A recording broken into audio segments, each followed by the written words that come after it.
The camera opens on a trembling widow standing outside her apartment in the snow, while her landlord waves an eviction notice in her face. "I don't care if your husband just died, get out today!" he yells. But he didn't know. The entire neighborhood was watching. Let me take you back to Maple Grove, a quiet American neighborhood where people still waved at each other, borrowed sugar, and shoveled the sidewalks together every winter. In apartment 3B lived Mrs. Helen Ward, a 42-year-old widow who had just lost her husband, Michael, to a sudden heart attack 3 months earlier. She wasn't just grieving, she was trying to hold her world together. 2 kids, 1 part-time job, and bills piling up faster than she could breathe. And then there was Mr. Sterling Grant, the landlord, a polished, silver-haired businessman with a $1,000 coat and a heart colder than January ice. A man who smiled only when he was raising rent. Rumor had it he'd never once shown compassion, not even during the pandemic. So when Helen fell behind on rent, even by a few weeks, everyone feared the worst. Still, she kept hope. She kept working. She kept praying that if she explained her situation to Sterling, he would understand. But she didn't know. Sterling wasn't coming to talk. He was coming to destroy. It began on a Tuesday morning. Helen stepped into the hallway to head to work, only to find a bright red notice taped to her door. Final eviction warning. Her hands shook. Her eyes flooded. Her knees buckled. Neighbors peeked out from their doors. Mrs. Alvarez from 2A, the Millers from 4D, even old Mr. Jenkins, who rarely left home. Their faces softened with worry. When Sterling arrived that afternoon, he didn't come quietly. He came stumping down the hall like he owned every brick in the building.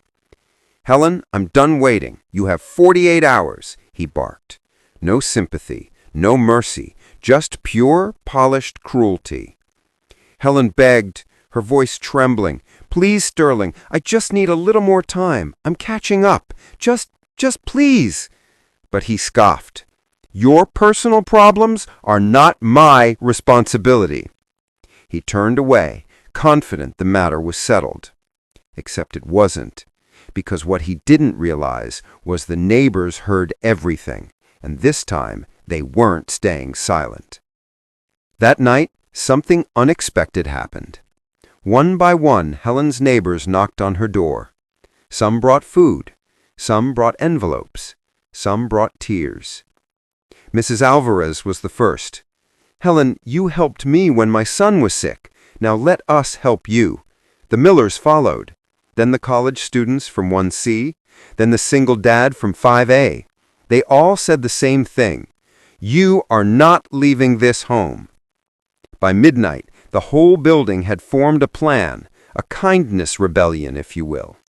First, they gathered enough money to cover her rent. Then they created a petition demanding Sterling pause all winter evictions.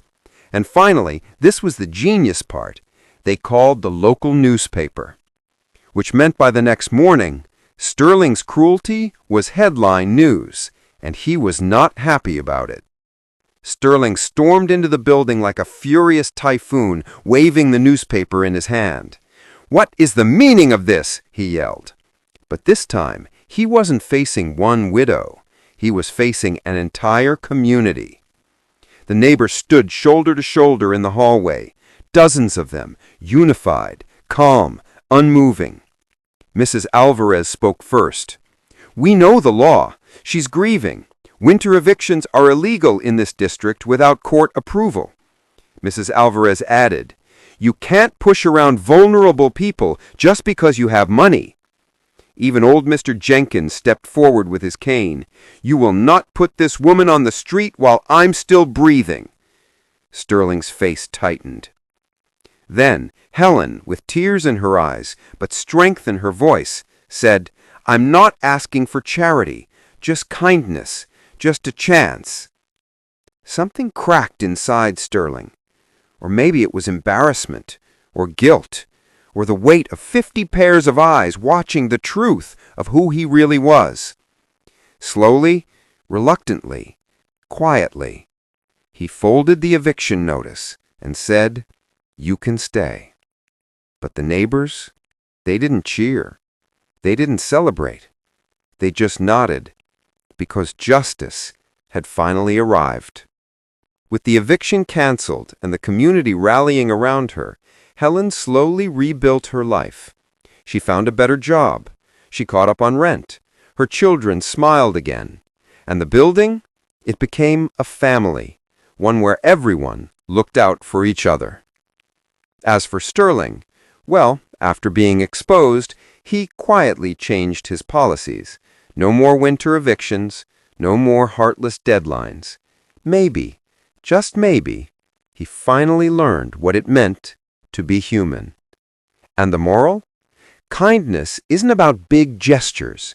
It's about standing together when someone needs it most. Because when a community unites, even the coldest heart can thaw.